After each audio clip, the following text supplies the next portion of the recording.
Lakers off to a slow start in the bubble. They needed a bounce-back night against the Utah Jazz. Let's see if they get it. LeBron and company ready to go and pick it up with an aggressive Anthony Davis late in the first quarter.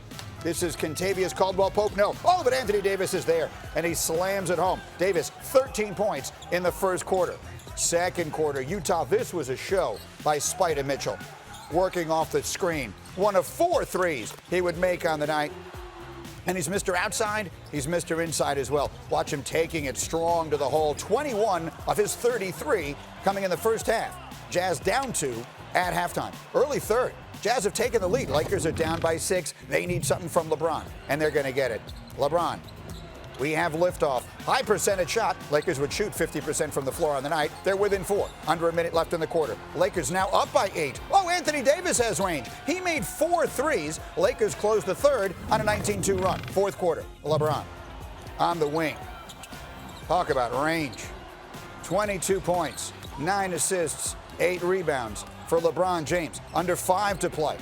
Lakers now up 10, and they're adding to it. LeBron 9 of 16 from the floor. And in case you're wondering if he is aware of where the camera is, just take a look. Oh, yeah, that's LeBron right in your living room, ready to go. Less than a minute left. Lakers are up by 6, looking to put it away. Anthony Davis, 42 points, 12 rebounds for AD. That's the performance they need. Lakers with the win, 116-108. It's been a long time coming for Laker Nation, and we just go out there and try to play. We're trying to be the best version of the team that we can be, and like I said, it's a good feeling. Obviously we're not done; we still got a long way to go, but it's a good accomplishment for our organization.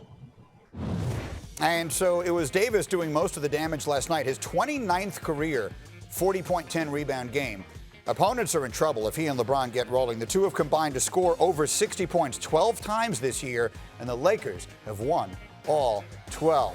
And as we reach the top of the hour, it's 9 o'clock in the morning in the East. We welcome those of you just joining us. I'm Mike Greenberg. This is Get Up. We just showed you the Lakers and a huge performance from Anthony Davis over the Utah Jazz last night. Sean Farnham and Jackie Mack are up early with us this morning to talk about it. And Jackie, I want to start with you because I did a bunch of radio interviews yesterday, and so many people, when asking about the Lakers, were asking me, do you believe Anthony Davis is prepared to carry this team where it needs to go? Everyone has confidence that LeBron will do what it takes, but Davis feels like the X factor. That was obviously a huge performance last night. How much confidence do you have in Anthony Davis being able to carry LeBron over the finish line?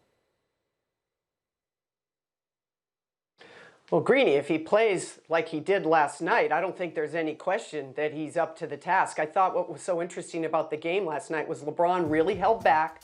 He knew it was important to get Anthony Davis involved early. As you know, he only took 7 shots in that loss to Toronto. But if I'm Frank Vogel, the stat I'm focusing on, Greeny, is 15 free throws. That's how many free throws Anthony Davis shot in this game. He's averaging a little over 13.5 free throws in this restart. That's Harden-esque.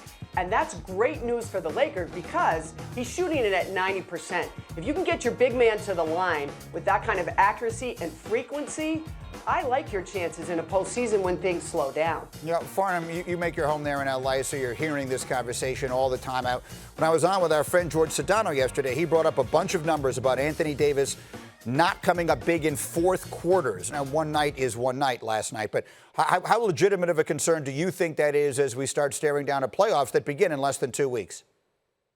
I'm not concerned at all about Anthony Davis and what he will or will not be able to do in the postseason. If you look at his career averages in the postseason, yes, it's a small sample size, but he averages over 30 points per game when he played in the postseason for New Orleans. He's not going to maybe average 30 points. He can certainly for the Los Angeles Lakers. I think the biggest key is what you're talking about, the aggressiveness. And we forget that last night, within those 42 points, he got a majority of those points against a 2-time NBA Defensive Player of the Year in Rudy Gobert. And it's a bad matchup for Gobert. But what I loved was the movement without the ball for Anthony Davis, whether it was spacing the floor out or whether it was cutting and moving towards the basket. There's one play in particular in the third quarter where LeBron got the rebound, and after he had closed out to the near side shot, and he was out of bounds and sprinted ahead and found a way to score in transition. The Lakers, when they play with pace, that's important. And when Anthony Davis is a central part of that, that's even a larger portion of it. His 26 best games he's had this season, they've won 22 of those contests. Hey, Jackie Mack, as we sort of watch these teams play their way into where they want to be 2 weeks from now, it's been an uneven start for the Lakers. They barely beat a decimated Clipper team. They got run off the floor by Toronto. And then last night, how would you assess where they are right now in a season where it's championship or bust? Well, I think the thing they have to worry about is who's the third scorer behind AD and LeBron. We know LeBron's going to do his job. And when they put him up at the point and he starts running those cuts, that's when they're at their best. As Sean mentioned, the movement of Anthony Davis off the ball and on the ball. But who's the third scorer that's going to help them get through? Is it going to be by committee? Is it going to be the veteran Danny Green, who won a championship with Toronto last year? Those are the kind of things I'm looking at. And the other thing is perimeter defense.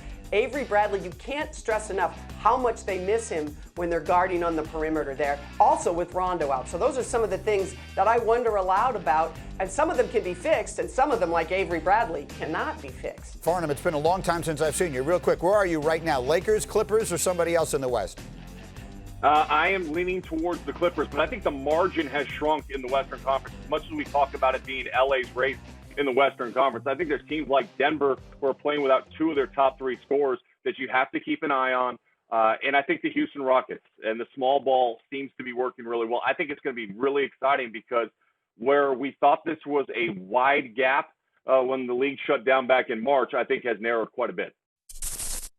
Thank you for watching ESPN on YouTube. For live streaming sports and premium content, subscribe to ESPN+.